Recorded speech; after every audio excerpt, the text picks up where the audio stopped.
Muito bem. Bom dia, boa tarde, boa noite. Vamos fazer um resumo rápido aqui da segunda aula. Onde você estiver, seja bem-vindo, seja estudando com um caderno na sua frente, ou lavando uma louça, né, ou estendendo a roupa. Eu adoro assistir aula estendendo roupa.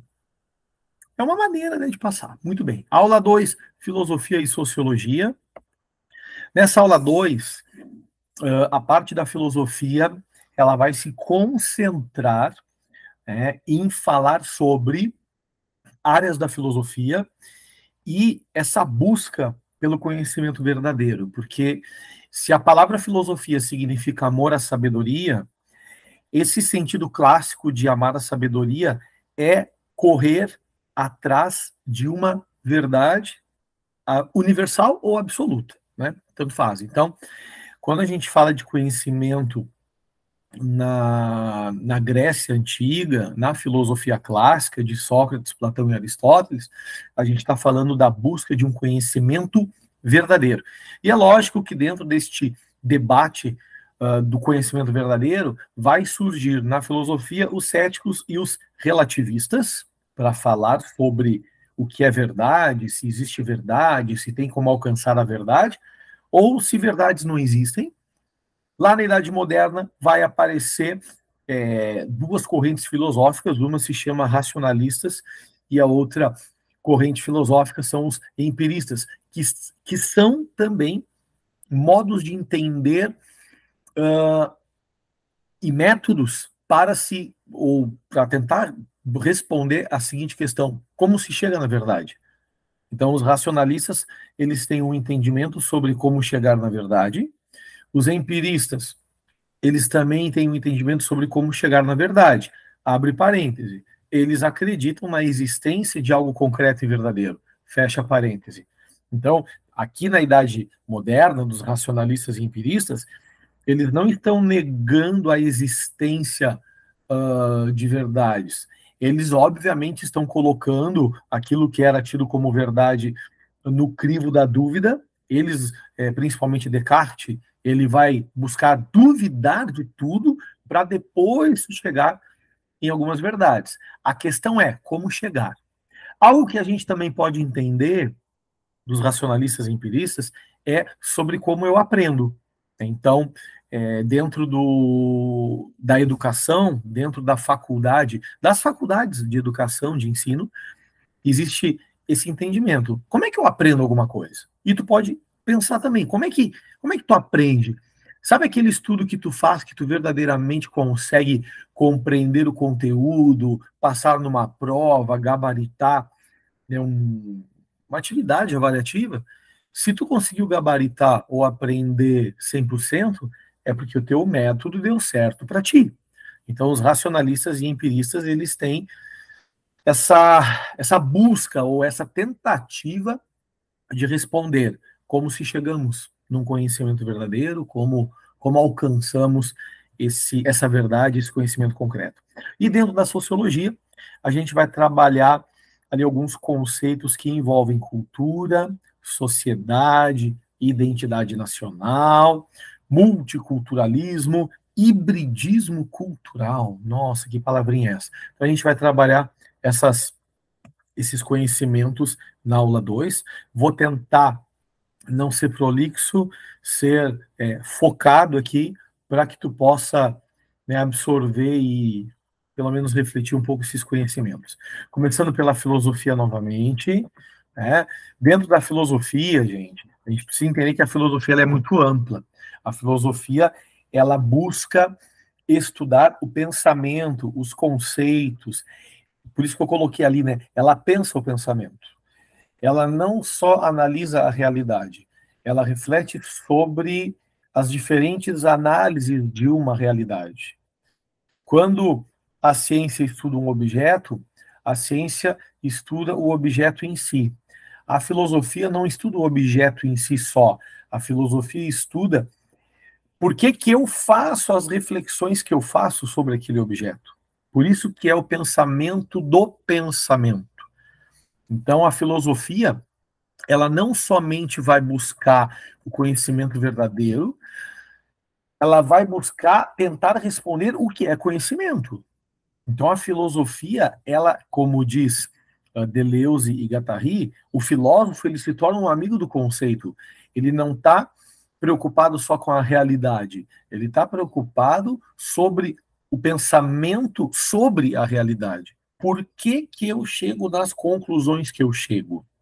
Essa é a questão. Por que que a minha análise sobre um objeto foi esta análise? Então, eles partem, né, da consciência da consciência. Eu tenho uma consciência de que somos alienados, e um outro não tem a consciência de que é alienado.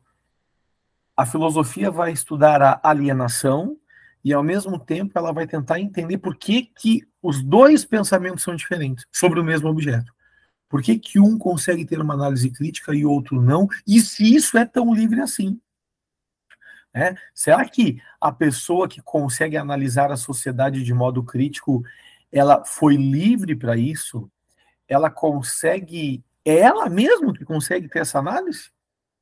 Por que, que o cérebro dela... Então quer dizer que o cérebro dela é mais crítico do que o outro? Isso é uma questão de mérito daquela pessoa que alcançou uma criticidade? Ou é algo que ela não tem controle? E os crentes e não crentes? Quem crê numa divindade? Crê porque é livre para crer? Ou acha que é livre? E aquele que não crê? Ele não crê só porque ele não viu? Ele não crê porque ele é livre para não crer? Ou, de certo modo, como a gente falou na aula anterior, ali, o fato social de Durkheim, os fatos sociais, eles, de certo modo, eles influenciam a nossa subjetividade a crer, ou a nossa subjetividade a não crer. Então, a filosofia, ela estuda como se forma esse pensamento no meu cérebro, por exemplo. Né? E para estudar essas questões, a filosofia, obviamente, vai se utilizar de métodos. Novamente, a gente fala isso, né? A filosofia, ela tem os seus métodos para chegar nos raciocínios. E a filosofia ela é tão ampla, de certo modo, que ela é dividida por áreas, né, do conhecimento. Então, quando a gente estuda filosofia, turma, a gente estuda várias áreas ao mesmo tempo, ou, de certo modo, separados, né? Então, por exemplo, eu tenho um quadrinho aqui, acho que eu vou direto para ele, né, que fica mais, de certo modo, que eu peguei de um livro, ok? Que fica, acho que mais organizado aqui para a gente entender. É um quadro, enfim, do meu livro aqui, né? O professor faz esses materiais embasado também em alguns materiais didáticos de ensino médio e materiais que a gente vê na universidade. Então, assim, como eu estou falando de conhecimento e o conhecimento verdadeiro e para chegar na verdade, essa aula a gente vai dar um foco maior sobre o conhecimento, o que é conhecimento, se existe um conhecimento verdadeiro ou não. Ok? Como é que a filosofia entende isso? Mas é interessante a gente entender que a filosofia ela é dividida em várias áreas, ok? E essas áreas, elas estão dentro de grandes conjuntos. Então, por exemplo, quando a gente estuda o conhecimento, a gente está estudando a ontologia, que significa o ser, né? A essência. Quando o Pequeno Príncipe, né, diz que o essencial é invisível aos olhos, ele está falando de uma questão metafísica, ele está falando de uma questão essencialista. Então, afinal, o que é o ser humano? Isso é um conhecimento ontológico. Então, a ontologia, ela estuda a questão do ser. Se há uma identidade essencialista, ok? Ou se tudo é matéria mesmo, né? Esse papo de essência não existe. Então, a ontologia, ela estuda o ser. Epistemologia e teoria do conhecimento vai estudar essa questão do entendimento humano, como é que a gente chega na verdade? Como é que tu aprende alguma coisa aí no teu cérebro? Como é que teu cérebro capta uma informação? Ou quando é que tu chega num conhecimento válido para ti? Como é que teu cérebro aprende? Essas questões todas envolvem a epistemologia, né? Temos a filosofia da mente, que vai trabalhar sobre a consciência, né? A consciência. funcionamento da mente humana, enfim, processos de informação no cérebro, cognição. Então, quando a gente estuda a mente, a gente também está estudando uma questão psicológica, né? A construção da tua subjetividade, ou como é que se dá essa construção, como é que se dá essa consciência, como é que funciona o nosso cérebro. A gente pode dizer que a neurociência está de mãos dadas com a filosofia da mente.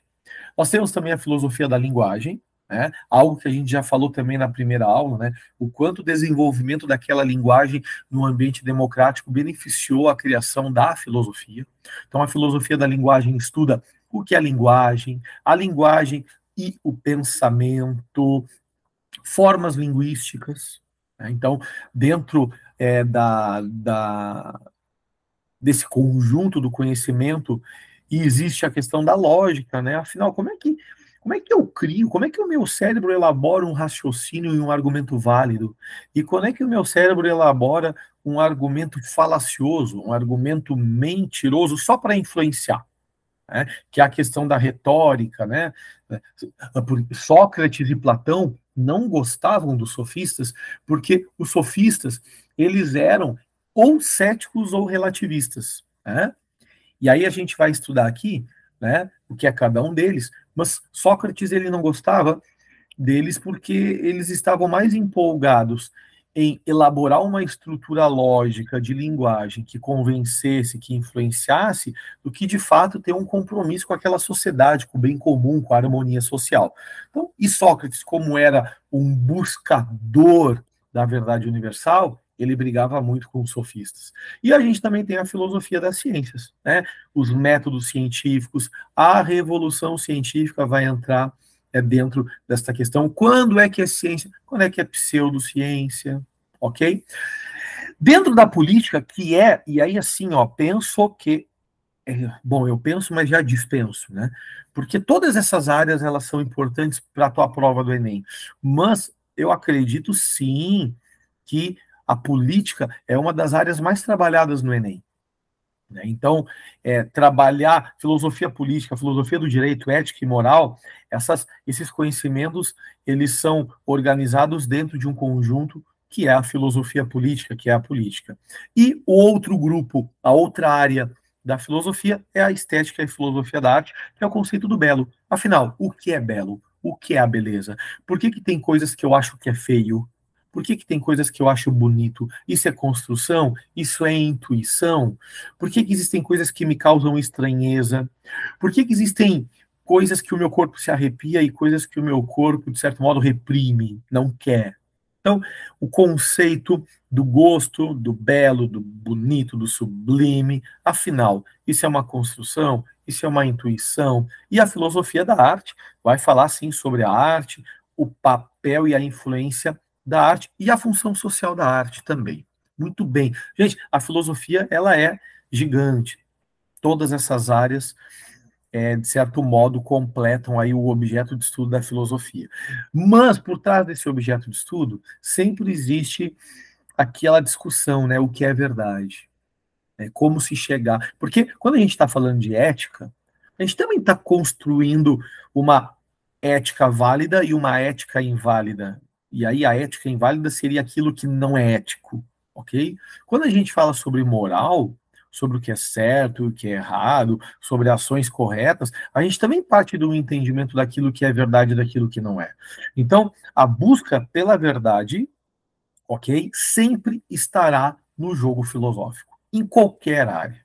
Em qualquer área, nós estamos sempre atrás de uma verdade.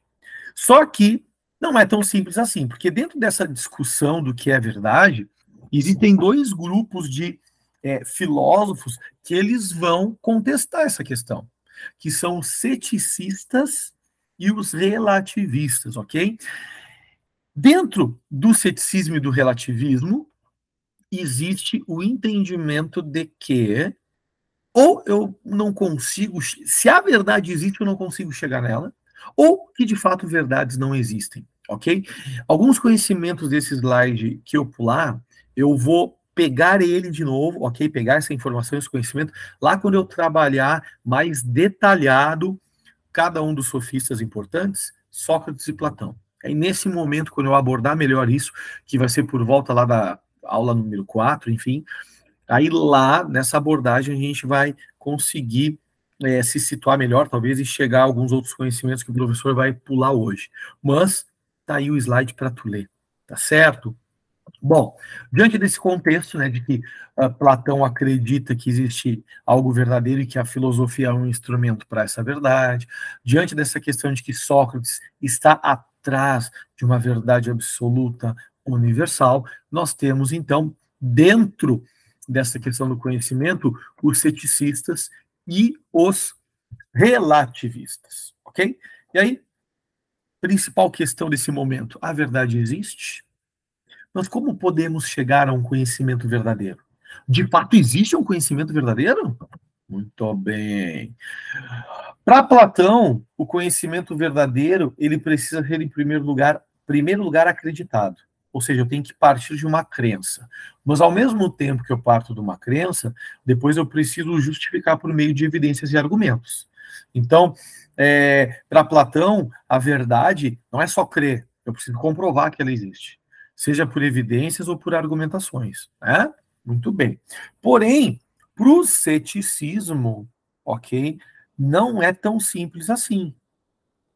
O ceticismo ele vai trabalhar com a lógica seguinte: mesmo que eu comprove por evidências, quem me garante que ainda isso é verdadeiro? Então, um conhecimento que seja acreditado, justificado por evidências racionais e empíricas, mesmo assim, isso é segurança para que tal conhecimento seja verdadeiro?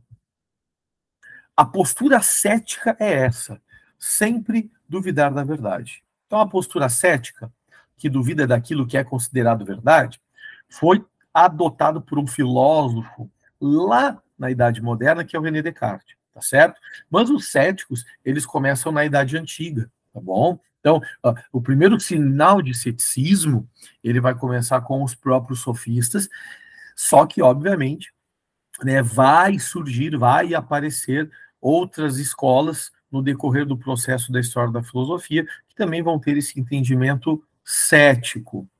O cético, ele diz que nós não conseguimos alcançar a verdade. O cético, ele nunca vai dizer verdade não existe.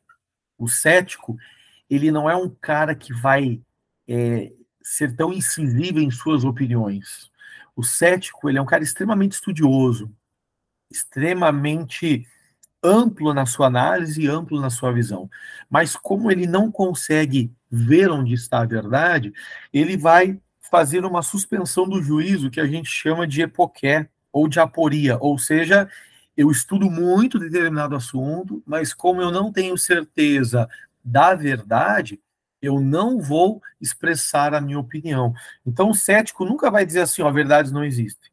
O cético vai dizer, olha, a gente não sabe, mas se existe, eu também não consigo chegar nela. Eu também não consigo encontrar essa verdade. Eu também não consigo, por meios lógicos, chegar nessa verdade. Ok? Então, Descartes a gente vai falar de um outro momento. E o principal filósofo agora para nós é o Gorgias, né? O Gorgias é esse cético. É esse cético que vai dizer que se é real uma verdade, eu não consigo nem pensar e eu não consigo nem comunicar. Olha que interessante, né? O ceticismo de Gorgias se divide em 3 frases. Primeiro, nada existe, que é a dúvida da existência das coisas. Segundo, se algo existe, não pode ser pensado. Olha que interessante. E se algo existe, também não pode ser comunicado. Tudo bem, está chovendo aqui, eu espero que a chuva não atrapalhe essa explicação, tá certo? Mas está chovendo bem aqui, graças a Deus, é chuva, é água, é vida. Dentro dessa questão, dessa análise, se existe verdade ou não, nós temos também o relativismo, né? O relativista, ele é mais radical, porque o relativista, ele não acredita na verdade. Para ele não há verdade. Para ele a verdade é relativa. O que é certo para um pode ser errado para outro, o que é errado para um pode ser certo para outro. Então, e esse relativismo é o principal conflito em relação à verdade, né? Então, os Protágoras é um desses sofistas, e esse sofista relativista, ele entrava em conflito com Sócrates e Platão, porque Sócrates e Platão estavam nessa busca, como já te disse, do conhecimento verdadeiro, e Protágoras estava na busca do melhor argumento. E aí uma das frases, né, tanto de Protágoras como Gorgias também, como é que a gente pode falar dessa frase? O argumento, a beleza do argumento, a beleza da retórica prevalece ao entendimento do que é válido e do que não é. Existe uma certa falta de caráter, a gente pode dizer. Em que sentido? Vamos imaginar que alguém matou e vai ser preso, ok? Grécia Antiga, né? Grécia Antiga, o cara foi lá e matou a pessoa. E esse cara, para não ser preso, ele vai atrás de um sofista, e o sofista vai ensinar ele uma arte de retórica tão profunda que vai fazer com que aquelas pessoas tenham compaixão e o inocentem, mesmo ele sendo um culpado. Sócrates, que também entendia de retórica, jamais daria a sua retórica para alguém que estivesse fugindo de uma justiça social, fugindo de uma verdade, né, concreta, enfim. Então, nós temos essas duas diferenças aí do ceticismo e do relativismo, tá certo? Correndo um pouco agora para a Idade Moderna, tá? Dentro da Idade Moderna, existe novamente esse embate sobre como chegar à verdade. Por que da Idade Antiga a gente vai para a Moderna? No meio desse processo, nós temos a Idade Medieval. E a Idade Medieval, a filosofia e a teologia, elas se entrelaçam, elas se abraçam. Aí tem filósofos radicais que vão dizer que na Idade Média nem filosofia tinha, era apenas uma teologia, porque a verdade, a cultura, o entendimento de certo e errado, a ética e a moral, todas estavam pautadas sobre o código bíblico, sobre a escritura sagrada cristã. Então, quem determinava o certo e o errado, aquilo que era positivo ou não, era a cultura cristã da época, né? Diante do final do Império Romano, quando o Império Romano ele entra em ruína, a única coisa que sobra de pé naquela Europa do século IV e V é a Igreja Católica. E a Igreja Católica, naquele momento do século IV e V, ela, de certo modo, se torna responsável por reerguer a Europa. Então, ela vai reerguer a Europa culturalmente, socialmente, filosoficamente, espiritualmente. E aí, obviamente, com o tempo, essa igreja acaba, de certo modo, tendo um poder de Estado, e aí vai começar toda a crítica à Igreja Católica, no sentido de que ela abusa do poder, entra todas as questões, né, envolvendo algumas proibições. Então, por exemplo, a filosofia clássica no século V, ela começa a ser proibida.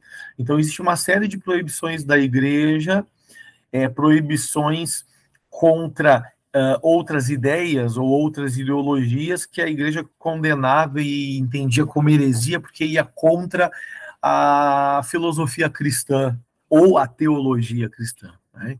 Então, na Idade Média, a verdade era pautada pela igreja. No momento que a igreja vai perdendo força com o Renascimento, com o início da Idade Moderna, existe então uma amplitude, se amplia novamente o debate sobre o que é verdade. Então, a igreja, ela não é, nesse momento da Idade Moderna, uma representante do que é certo e do que é errado para muitos filósofos, para muitas discussões neste momento da Idade Moderna. E vai surgindo, então, correntes, que são principalmente os racionalistas e os empiristas, tá certo? Para o racionalismo, eu encontro o conhecimento verdadeiro através da razão, ok? Através também de uma espiritualidade intuitiva, de uma metafísica, ok? Para o empirista, não. Para o empirista, eu vou encontrar a verdade através da experiência e da leitura que os meus sentidos aplicam naquela experiência. Então, vamos entender aqui que o racionalismo vai me lembrar razão, metafísica, as reflexões, sem necessariamente eu precisar da experiência concreta dos meus sentidos no mundo. E o empirista, como a própria palavra empirismo vai me lembrar experiência, eles vão defender que eu encontro a verdade somente e pela experiência dos meus sentidos na Terra. Perfeito? E para eles, a metafísica, a espiritualidade, a religiosidade é uma imaginação, é uma ilusão, uma quimera, uma utopia. Perfeito. Voltaremos nestes conteúdos em um outro momento mais aprofundado, né? O Kant, ele é um filósofo que busca juntar o racionalismo e o empirismo, porque era muito antagônico, né? Ou é reflexão, espiritualidade, razão, ou é experiência, falta de espiritualidades, ou diga não à metafísica. E o Kant, ele busca ser uma síntese nesse enfrentamento de racionalismo e empirismo. Então, ele vai criar algo que nós chamamos dentro da educação de apriorismo kantiano. Então, ele tenta solucionar criando uma teoria do conhecimento que busca juntar as duas partes, tá certo? E, de certo modo, aqui, tentando resumir esse momento da aula, né? Tudo o que pensamos, vivemos e imaginamos acontece dentro do espaço e o tempo. Não é óbvio, né? Tudo bem, vamos acompanhe a leitura com o professor. Tudo o que pensamos, vivemos e imaginamos acontece dentro do espaço e o tempo.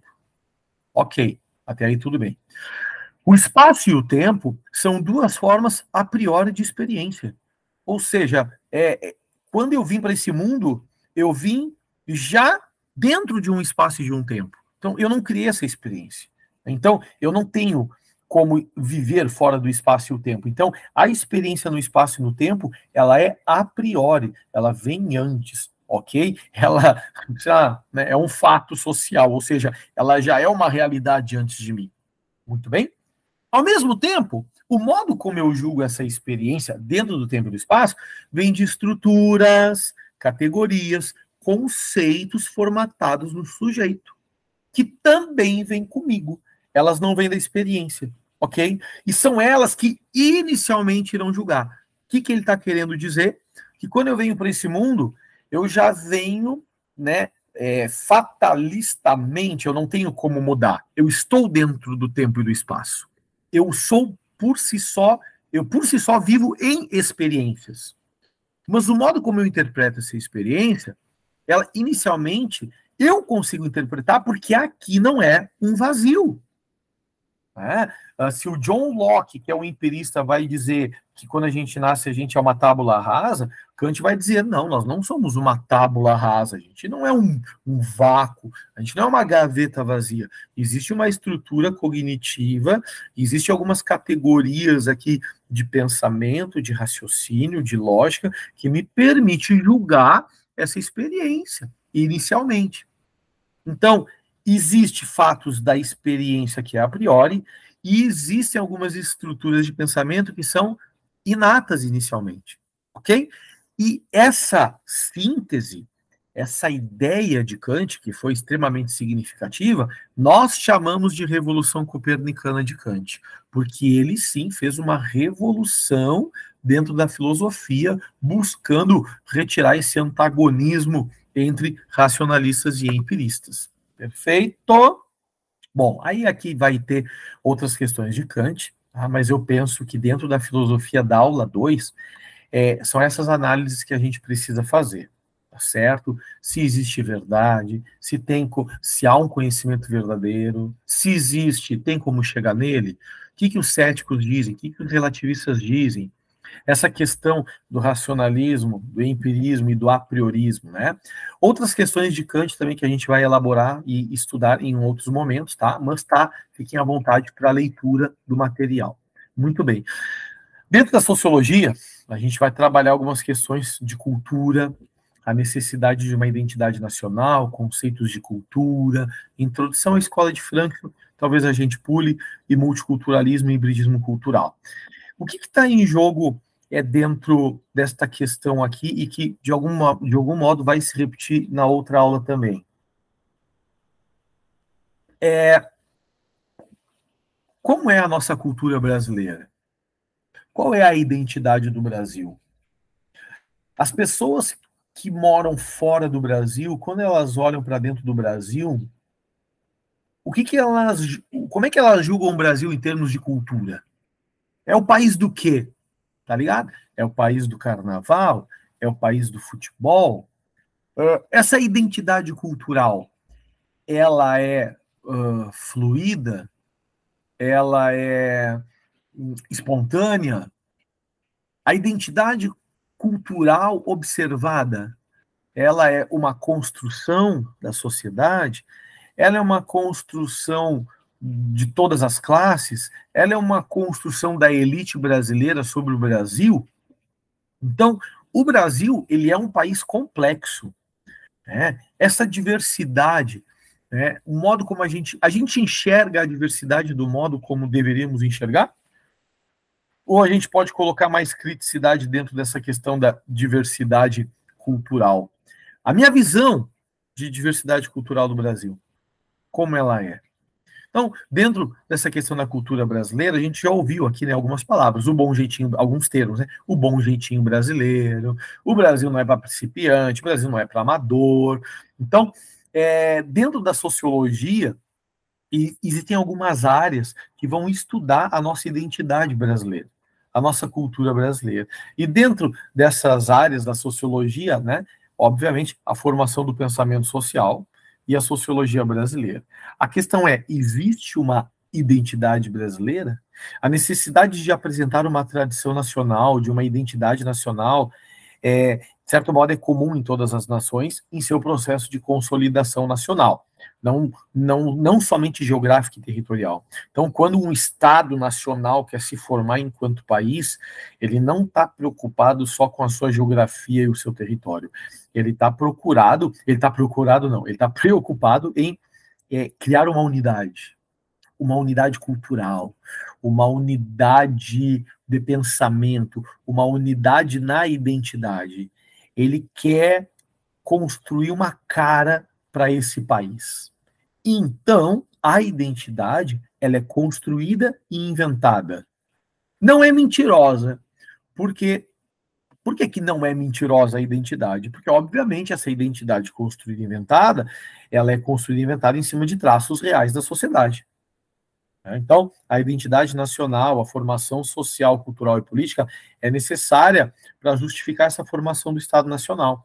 Então, quando os territórios começaram a se tornar país, houve essa necessidade, criar uma cara, criar um patriotismo, criar um nacionalismo. E aí a gente vai estudar que o nacionalismo exagerado vai trazer consequências negativas. Então, eu posso ser um patriota, eu posso ser um nacionalista, mas no momento que eu radicalizo isso, eu me torno um etnocêntrico, eu me torno um intolerante a outros países e a outras culturas. Então, a gente tem que ter esse cuidado, obviamente. E no Brasil, quando é que começou a ser construída a nossa identidade? Então, a nossa identidade, ela começa, então, na proclamação da República, né, por um príncipe da coroa portuguesa. Né? O nosso Estado, ele surge sem uma autonomia, porque, na verdade, a nossa independência, ela se dá, né, pelo príncipe da coroa portuguesa, como está escrito. Então, não foi com autonomia que o país se tornou independente. E mesmo independente, o país ficou ainda por um tempo mantendo a escravidão e mantendo a monarquia. Vamos pensar também nisso. Então, o início da formação da nossa nacionalidade ocorreu meses antes do dia do fico, em que Dom Pedro, não atendendo o chamado da corte e permanecendo no Brasil, adere ao projeto de um Estado Nacional que se arquitetava. Outra coisa que também a gente precisa entender é que essa cultura construída e inventada em nós, parte dessa cultura, se não quase toda não, obviamente, mas parte dessa cultura implantada no Brasil, ela é uma cultura europeia. Então a gente adota as instituições da Europa, a gente adota as ideias, as filosofias modernas europeias da época. Então o Sérgio Buarque de Holanda, ele vai fazer uma crítica muito interessante no Brasil, porque a gente adota dos europeus, né, um conjunto de ideias, práticas, políticas educativas fantásticas, né? Porém, a nossa realidade concreta está muito distante daquilo que a gente adota, né? A gente adota o iluminismo de liberdade, igualdade, fraternidade, a gente adota o liberalismo político-econômico, mas mesmo o país, dentro da sua cultura, adotando o iluminismo, mesmo o país, dentro dessa cultura, adotando o liberalismo, a gente mantém a escravidão. Né? Então, é liberalismo para quem? É iluminismo para quem? Então, a cultura brasileira sempre teve, aqui no início, né, dessa formação de identidade, essa hipocrisia, essa incoerência de que eu adoto ideias liberais, mas eu mantenho uma situação de Brasil colônia, de escravidão, de desigualdade. As ideias importadas, né? As nossas instituições também foram importadas. Nossas elites tendem a admirar de antemão o que vem de fora. Olha que interessante. O escritor Machado de Assis nos mostra com fina ironia nossas contradições. Os homens públicos defendem ideias, perdão, o erro, né? Defendem ideias políticas e científicas de fora, enquanto vivem no Brasil uma realidade conservadora e escravista. Né? Eu defendo princípios de uma economia política e o trabalho livre, mas ainda no Brasil permanece, como ele colocou, impolíticas e abominável escravidão. Não existe essa questão no Brasil, essa incoerência. Né? Então, nós temos no Brasil uma situação de clientelismo, escravidão, exploração, mas no mundo das ideias eu sou um iluminista, um liberal, enfim. É uma sociedade de antagonismos nesse sentido, tá certo? E outra coisa também que, de certo modo, se torna hipócrita no nosso país é essa questão de um suposto respeito entre as diferentes raças. Em outras aulas eu já falei sobre isso, né? A gente sabe que esse conceito de raça, ele é um conceito ilógico, mas quando a gente vai trabalhar as questões de escravidão, o preconceito em cima da cor da pele, em cima da etnia, a gente usa ainda essa palavra raça. Mas a gente sabe que, né, raça é raça humana. Mas o Gilberto Freire, ele jamais falou esse termo. Então, a gente pode ouvir até em alguns canais, enfim, de YouTube, de que o Gilberto Freire tenha falado em democracia racial. Na verdade, ele nunca usou esse termo, mas ele traz, dentro do livro dele, Casa Grande Senzala, essa composição do Brasil, né, de que existia uma relativa convivência entre os senhores, escravos e agregados, que também se reflete na miscigenação, que hoje a gente sabe muito, né, de que várias questões de miscigenação foi do próprio abuso dos senhores em relação às escravas.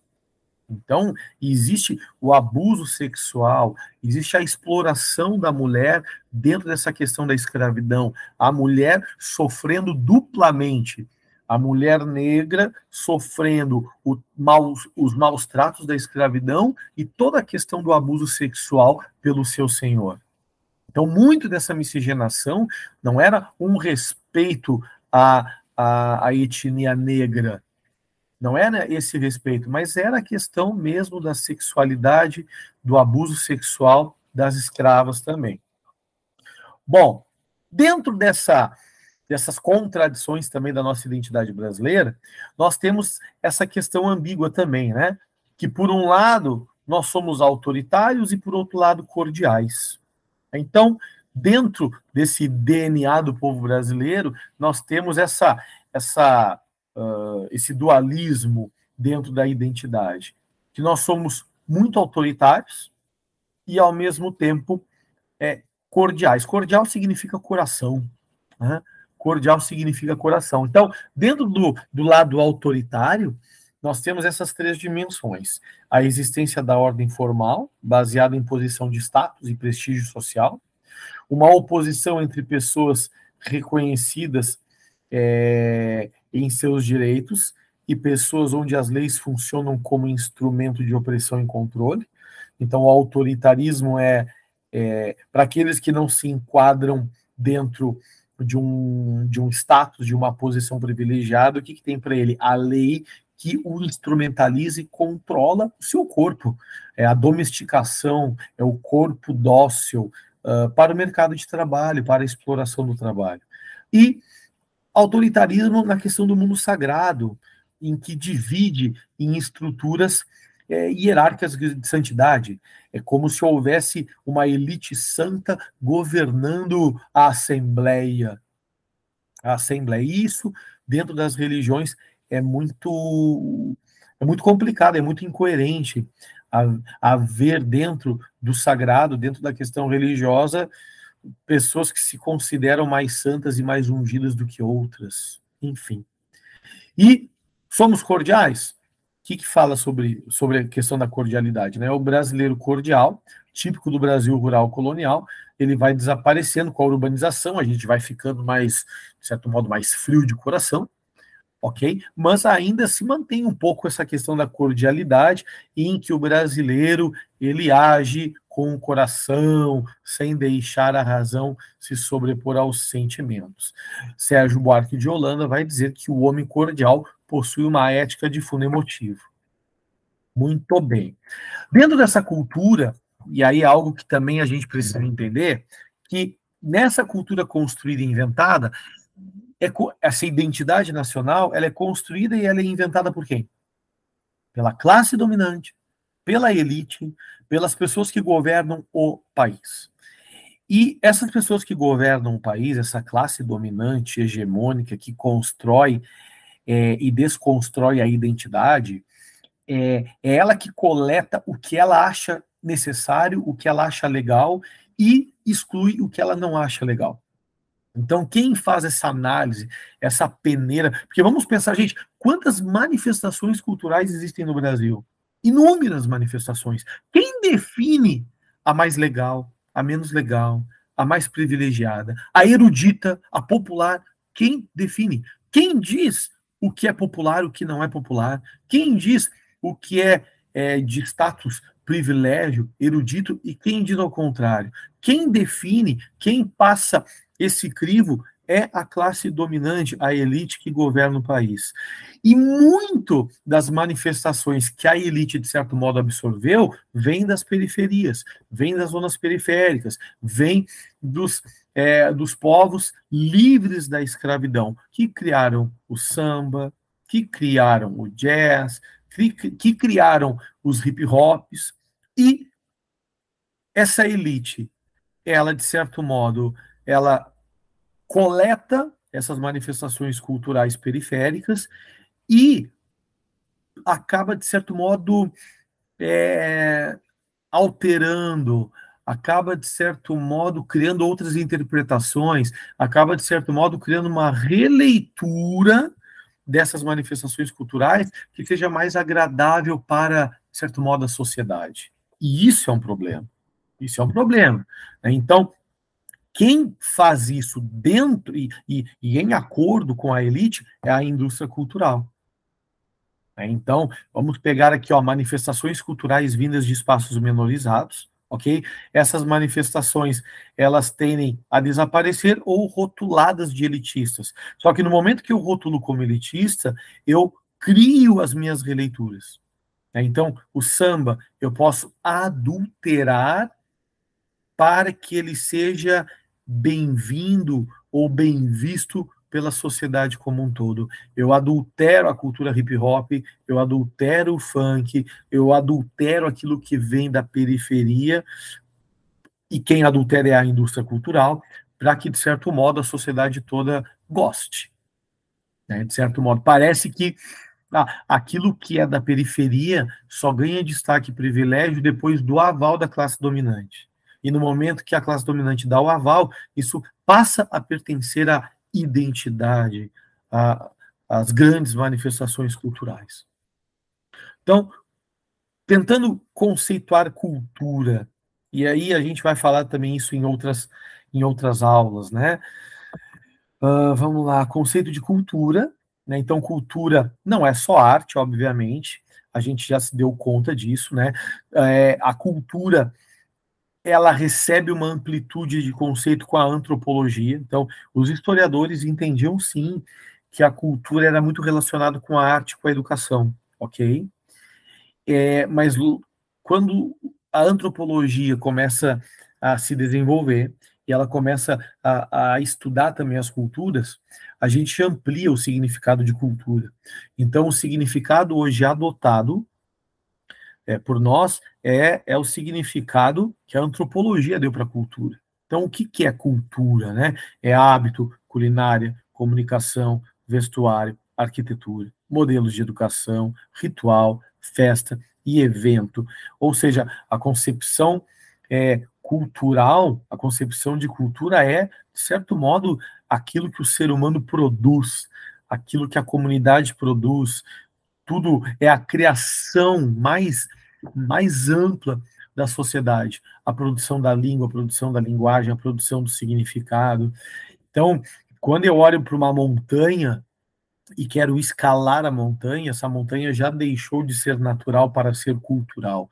Quando eu olho para a montanha e a chamo de montanha, ela já deixou de ser um elemento natural, enfim, para ser um elemento cultural. Ela se torna um elemento cultural quando eu chamo ela de montanha, quando eu quero pintar ela, quando eu quero dizer que ela é uma montanha, quando eu quero escalar ela, quando eu quero quando eu quero tirar uma foto na frente dela, assim, tipo, da montanha, eu já estou tornando a montanha aquele território natural, eu já estou tornando-o cultural. Então, cultura é tudo que eu faço, todo o significado que eu atribuo à natureza e tudo que eu construo através da natureza. Isso é cultura, ok?